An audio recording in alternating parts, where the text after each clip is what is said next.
সাঙ্গ বেদান্ত বিদ্যা স্থানে। গুড মর্নিং বন্ধুরা। তো তোমরা দেখো আজকে সরস্বতী পুজো, আমাদের বাড়িতে পুজো হচ্ছে। তো দেখো সবাই আমরা এখন পুষ্পাঞ্জলি দিচ্ছি। বাবাও রেডি হয়ে বসে পড়েছে। পুষ্পাঞ্জলি শেষ হওয়ার পর দেখো এখানে মায়ের আরতি হচ্ছে। তো পুজো শেষ হয়ে যাওয়ার পর এখানে দেখো আমার শাশুড়ি মা গোটা সেদ্ধ বসাচ্ছে। তো আনাজ টানাজ আমি সব কেটে রেডি করে দিয়েছিলাম। গোটা রান্নাটা আমার শাশুড়ি মা বসাচ্ছে। তারপরে একটু রেডি হয়ে গিয়েছিলাম বিকালবেলার জন্য। তো আমরা একটু বেরাবো ঠাকুর দেখতে।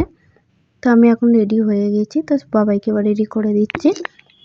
তো বাবাই রেডি হয়ে গেছে, তো আমরা বেরিয়ে পড়লাম। তো দেখো এখানে ঠাকুর দেখতে এসেছি। এই প্যান্ডেলটা খুব সুন্দর হয়েছে। তো এখানেও মায়ের আরতি হচ্ছে, সন্ধ্যা আরতি। তারপর পাশেই একটা মেলাতে চলে গিয়েছিলাম। তো মেলাতে নানা রকমের জিনিস ছিল। তো আমরা এখানে দেখো পাপড়ি চাট ছিল, পাপড়ি চাট একটু খেয়ে নিলাম। তারপর দেখো এখানে বাবাই বন্দুক দিয়ে বেলুন ফাটালো। তো বেলুন ফাটানোর পর আমরা চলে এসেছিলাম বাড়ি। তো ভিডিওটা তোমাদের ভালো লাগলে অবশ্যই like, share and subscribe. Tata.